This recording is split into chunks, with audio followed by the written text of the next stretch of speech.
Assalamualaikum warahmatullahi wabarakatuh. Selamat pagi semuanya. Terima kasih kepada teman-teman yang sudah merelakan waktunya untuk menghadiri pelatihan pada kali ini. Nah, jadi di sini pada tema pagi hari ini akan memberikan sebuah materi mengenai tata cara public speaking. Jadi seperti itu. Terus kemudian untuk pematerinya yakni ada Mas Eko Rahayu dari Madura. Beliau ini sudah berpengalaman sudah sangat berpengalaman sekali dalam hal public speaking. Oleh karena itu untuk para teman-teman dimohon untuk mendengarkan dengan seksama, oke? Bisa? Bisa. Nah, siap. Terima kasih. Oh ya, biar semangat kita kasih tepuk tangan dulu untuk Mas Eko. Assalamualaikum warahmatullahi wabarakatuh. Waalaikumsalam warahmatullahi wabarakatuh. Selamat siang semuanya. Siap. Apa kabar hari ini? Alhamdulillah baik. Apakah masih tetap semangat? Semangat. Oke, terima kasih. Kalau saya bilang semangat pagi, kalian bilang semangat. Semangat pagi. Semangat. Semangat pagi. Semangat. Oke, terima kasih. Baik, dalam pembahasan kali ini kita akan belajar mengenai teknik public speaking, teknik komunikasi. Komunikasi ini merupakan semua yang diinginkan semua orang. Bagaimana semua orang itu pengen menguasai yang namanya public speaking. Semua orang pengen menguasai komunikasi yang baik. Nah, kalau kita ingin memiliki public speaking yang baik, maka kita perlu mengetahui teknik-tekniknya. Karena dengan teknik tersebut kita bisa paham, kita bisa tahu bagaimana berkomunikasi yang baik. Nah, di sini kita memakai teori 3V. Teori 3V ini merupakan teori dari seorang ahli psikologi komunikasi yakni Albert Mahriben. Begitulah kalau nggak salah. Oke. Teknik 3V yakni ada verbal, ada vokal, ada visual. Kita mulai dari yang verbal dulu. Verbal ini dalam komunikasi hanya dibutuhkan 7% saja.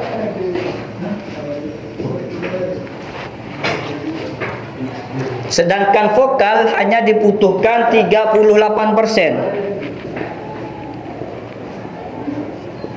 Sedangkan visual 55%. Verbal di sini artinya yakni kata-kata. Kata-kata.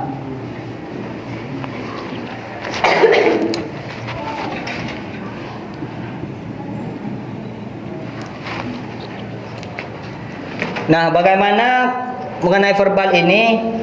Meliputi yakni pemahaman materi. Kita harus paham mengenai materi yang akan kita bawakan. Karena dengan materi yang akan kita bawakan itu akan mempermudah memberikan pemahaman kepada seseorang. Terus selanjutnya yakni perbanyak kosakata.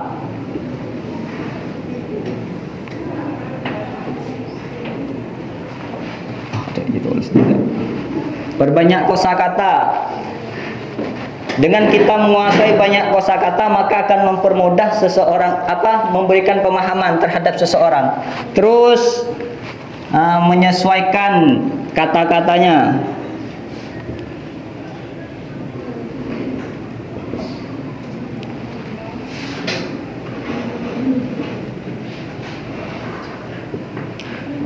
menyesuaikan kata-kata. Nah, jika kita berbicara terhadap orang awam, maka kita juga harus menyesuaikan kata-kata yang dipahami oleh orang awam tersebut, sehingga mudah memberikan pemahamannya.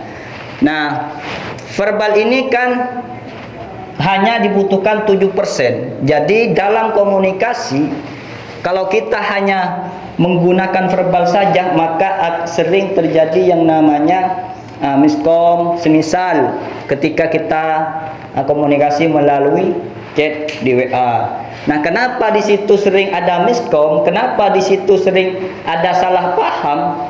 Karena di sana hanya 7% saja yang dibutuhkan, sehingga sehingga sering miskom, karena kita tidak tahu bagaimana sikap dia, bagaimana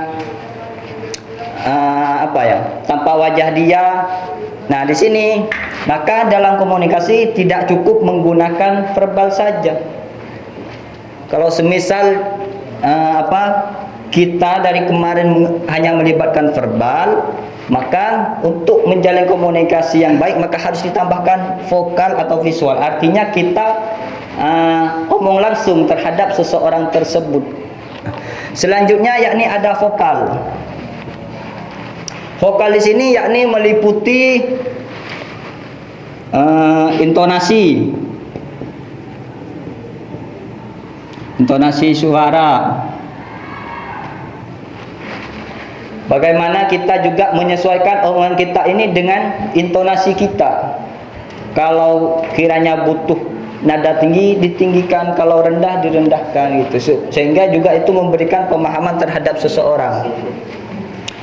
Terus kejelasan dalam berbicara. Kalau kita sedang ngomong, kalau kita sedang berbicara terhadap seseorang, maka apa yang kita bicarakan itu harus jelas. Tidak boleh kayak radio rusak lah. Maka harus diperjelas. Terus yakni kita harus memperhatikan juga yakni kecepatan berbicara.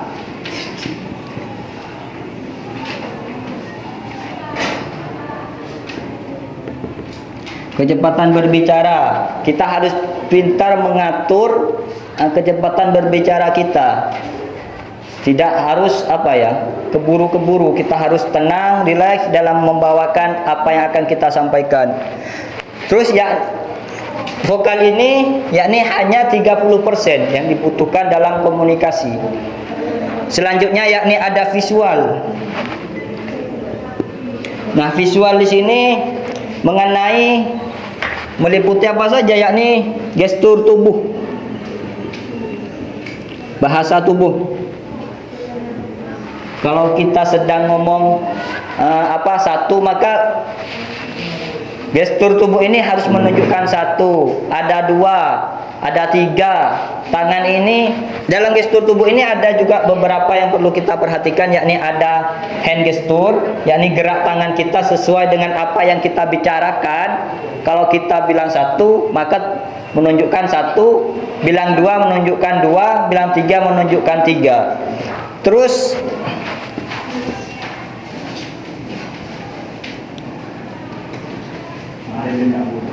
ada cara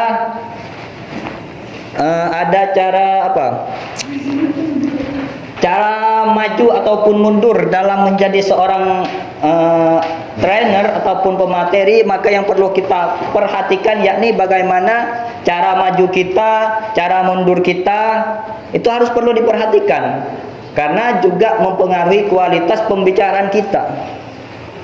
Semisal kalau maju agak gampang lah, kalau maju tinggal maju saja, tinggal maju. Nah, sedangkan mundur, kalau kita mau mundur itu tidak boleh kita membelakangi audiens. Tiba-tiba kalau kita mundur langsung berbalik di sini, itu tidak boleh. Maka kita harus mundur secara pelan-pelan sesuai dan juga harus memperhatikan di belakangnya supaya tidak terbentur. Kita harus mundur, jangan sampai kita membelakangi audiens. Nah, selanjutnya yakni semisal kalau ada papan tulis ataupun ada PPT. Nah, itu kita tidak boleh membelakangi audiens juga. Semisal kita mau menunjukkan. Nah, kalau papan tulisnya di sini, maka kita harus menunjuk begini. Tidak boleh begini. Oke, paham? Kita tidak boleh membelakangi yang namanya audiens. Nah, terus yang perlu diperhatikan juga yakni cara pandang. Nah, bagaimana kita melihat audiens ini supaya kita tidak gugup atau semacamnya. Nah, itu biasanya yang diajarkan oleh para trainer itu diajarkan untuk melihat dari mata ke kening. Harus melihat dari mata kening. Nah, dalam cara pandang di sini ada 3. Kalau resmi lah kayak gini. Nah, maka cara pandang kita dari mata ke kening. Kalau kita bersahabat, nah maka cara pandang kita dari mata ke hati. Bukan, dari mata ke mulut. Nah, sedangkan kalau pada orang yang kita inginkan itu entah mau jadi pacar atau semacamnya, dari mata turun ke hati. Terus yakni yang perlu diperhatikan dalam visual ini yakni pakaian, penampilan kita, karena itu juga memberikan daya tarik terhadap audiens. Kita menyesuaikan dengan acara yang sedang berlangsung. Semisal acaranya batik, nah maka kita harus memakai batik, menyesuaikan dengan acara yang sedang dilaksanakan. Nah, itu sedikit teknik bagaimana kita menjadi seorang public speaking yang baik, bagaimana kita berkomunikasi yang baik, bagaimana kita juga menjadi training yang baik. Nah, itu perlu diperhatikan teknik 3 V tersebut. Nah, namun di sini saya sedikit menambahkan 1 V. Apa itu? Yakni variasi. Nah, variasi tersebut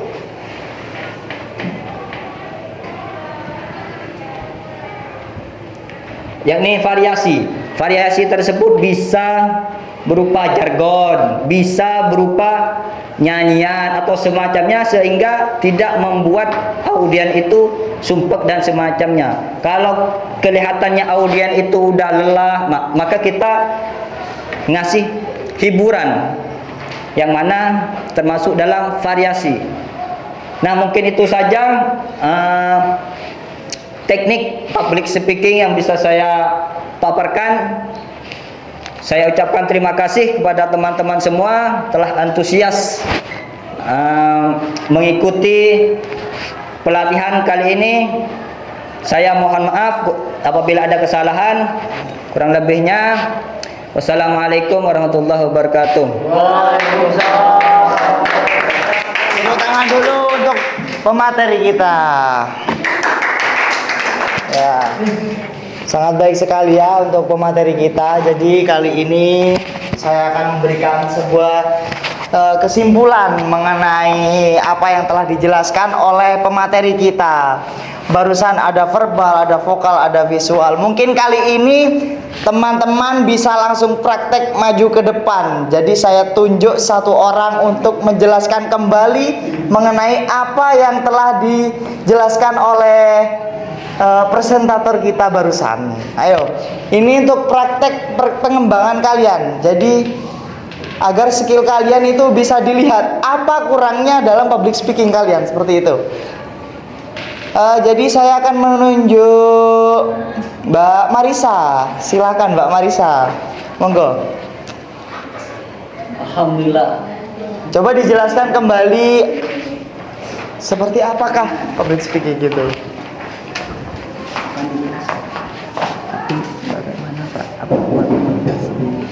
Ya, bagaimana cara menangkapnya Mbak Marisa itu loh. Ayo.